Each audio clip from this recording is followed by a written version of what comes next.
Uncharted 2 is a game about exploration, non-stop action, Sully. Got a great ass, Sully. Thanks. I didn't know Sully was chill like that, actually. And huge, unbridled explosions. Throughout the course of the game, you really feel like you're about to have an aneurysm from all the crazy crap happening on screen. Shit. When it was released back in 2009, it was met with critical and commercial success, which propelled it to the coveted level of a video game classic. Oh yeah, that is exactly why I knew that I had to try it out Eat this! and see for myself if this really was a certified hood classic. After truly analyzing my experience and thinking about the nature of the story, I made a few discoveries about myself, why I enjoy certain types of games over others, the way that I approach analyzing a piece of media, and the existential reality of my soul being locked in an endless cycle of mystery, pain, and suffering. What does that mean? Well, maybe not that last part, but without further ado, let's get right into the Uncharted 2 action.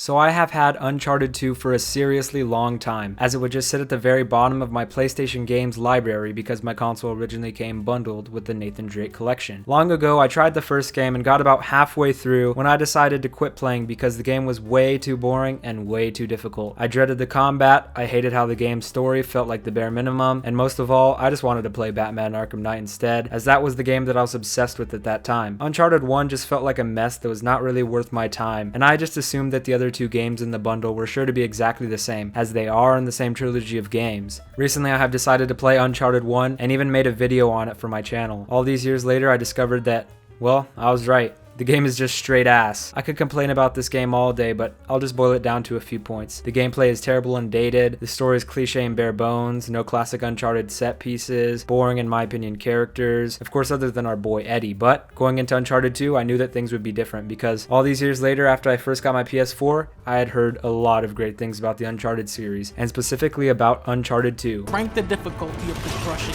and you will experience one of the best single player shooters ever made. Every level, every shootout is different from the last.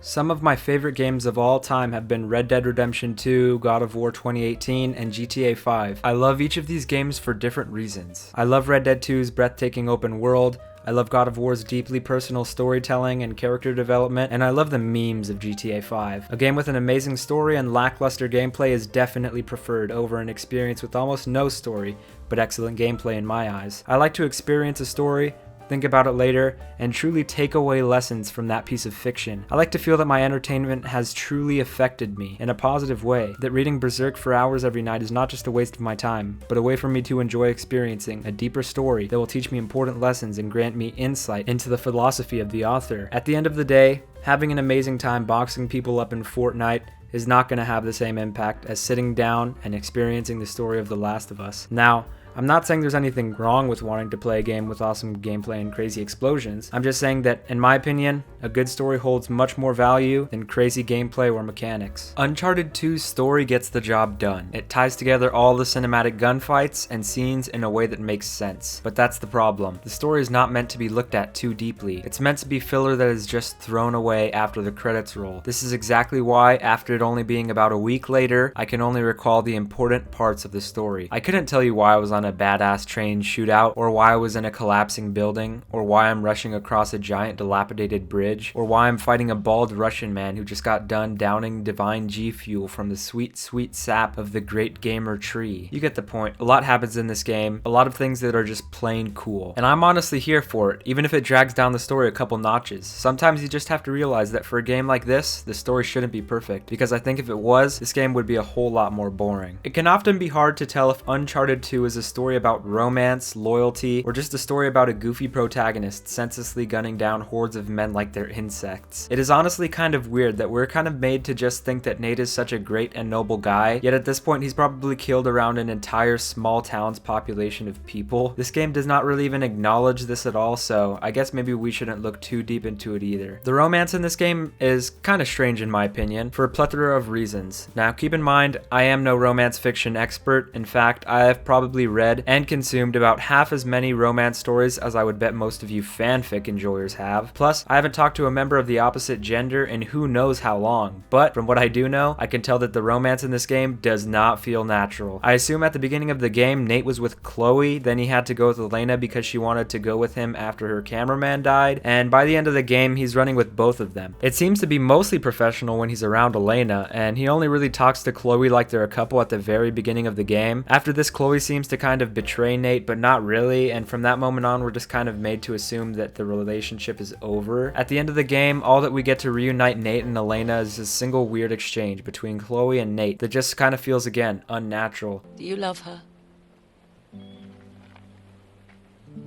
Chloe, I'm sorry. No, it's fine. Really, it's all right. Just do yourself a favor, cowboy. Tell her. It's pretty obvious from the beginning of the game when we meet Elena that Nate's gonna end up with her and not Chloe. Otherwise, the entire first game would have basically just been a big waste. It would actually be pretty funny if we just went through all this development between these two characters in the first game, just for Nate to dip and get with this random British lady. Oh yeah, and have I mentioned that as far as I know, we don't even learn exactly what happened after Uncharted 1. We meet with Elena and her cameraman and they hint about it, making you think that we'll soon learn what happened, but it turns out that we just never learn what happened. Like, come on, I was actually oddly interested in figuring out what happened after the first game. It felt like Nate learned so much in the first game and built such a deep relationship with Elena. What caused all this to change? Nate is no longer with Elena and he just willy-nilly decides to go on this crazy globetrotting adventure once again. Did he not learn anything in the previous game? He just decides to risk his life again over some stupid hope of finding treasure? Does he not see where this type of thinking got him in the last game? Can we also just talk about how it is blatantly obvious from the moment that we meet Harry he's gonna betray us? It honestly just kind of makes Nate seem like a little bit of a doofus yet again, but to give Nate the benefit of a doubt, we could just say that he's simply too nice and trusting for his own good. The only problem with this is that we know extremely little about Nate on a more personal and intimate level. We barely get to see any of his personality because he is always fighting and going from place to place. We never get to see him slow down and truly speak with other human beings. This leaves us as the audience with very little room to identify or even relate to Nate. He just kind of seems like the lucky and charming action movie protagonist who we don't really care about too much, but we care about enough to root for. Overall, Uncharted 2's story is a time capsule back to 2009 when stories and games didn't have to be great. There just had to be enough to keep the Mountain Dew loving, Dorito munching gamer satiated for a weekend or two. Before it was cool to make a deep and thought-provoking experience that we often see today. Before video games were truly given the time to develop into a real art form. Uncharted 2 came out in a time when video games were largely seen as a product to buy for your kid, while you sit back on the couch and drown your sorrows. We see this in almost all forms of media. Comics were just fun little reads that were as quickly dumped into the bin as they were read, and even now blockbuster films are just cash grabs disguised as an art form that is film. As far as entertaining, Uncharted 2 succeeds. It is an entertaining symphony of bullets, explosions, cliches, and perverted old men. I also must acknowledge the fact that I have not played all of the other games yet and do not yet know the full story encompassing all 4 games. Maybe there is something else to this story, but as a standalone game, I do not regret my time with this game. It was an enjoyable game that left me wanting to jump right into the next Uncharted. The gameplay in these games seems to be pretty divisive. Some people say this game is gameplay centered, some say it's story focused. I personally just say that this game is overall weak. I've already established the problems with the story. Now I want to talk about why I don't really enjoy the combat either. Now to start, I want to let it be known that I am actually a fan of third-person shooters. As I said earlier, GTA 5 and RDR2 are some of my favorite games of all time. But as a fan of third-person shooters, this game's combat is just plain doo-doo. Let's just get the stinky weapon variety out of the way real quick. There are 7 weapon archetypes: the assault rifles, the standard pistols, the tremboloni pistols, the shotguns, the sniper, the explosive weapons, and the crossbow. Each of these categories has their own different weapons that are pretty much the exact same thing but just have different appearances. I honestly still have no idea what the difference is supposed to be between the M4 and the AK. As far as I know, they might as well just be the same dang gun. The same thing goes with the different pistol types, all the same. Now, I want to talk a little bit about the game's rocky difficulty. In my experience, the first 80% of the game is smooth sailing, even on the hard difficulty that I set my game to.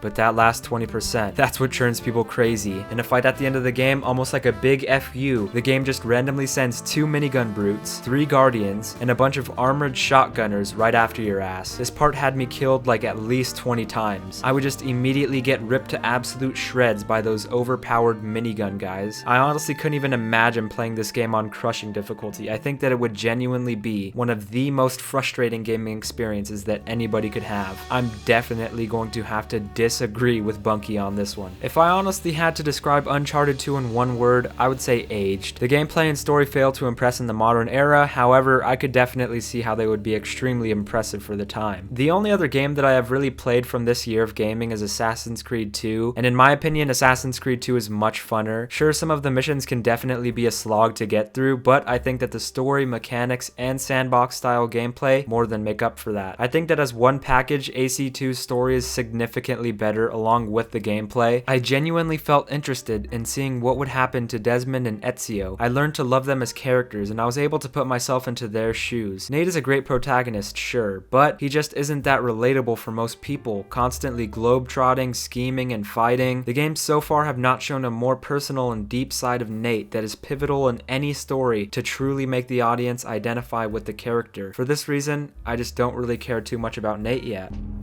You asswipe. And as for gameplay, Assassin's Creed 2 might not have been absolutely perfect in this department, yet I can't help but think that it was the absolute best for the time, allowing you to explore historical and lively sandboxes, sword fight with fellow Italians, along with some solid stealth. Uncharted 2 has bare bones gunplay, linear environments, along with probably the worst stealth I've ever seen. I mean, let's be honest here, we can all agree that it's ass. But aside from all my problems with the game, I understand that this game was still an important step in the right direction for gaming. And overall, I had a fun experience that was worth my time. It was cool just to see how much the developers were able to evolve the first game into something considerably greater. I'm ready to continue Nate's story and see where his adventurous soul will end up next. But until then, thank you for watching this video. I hope that you guys enjoyed it, and if you did, then leave a like or subscribe. That would be greatly appreciated. Oh, and also, if you guys have any tips or ideas that I can use to make my videos better, then I would be ever grateful if you could drop it in a comment below.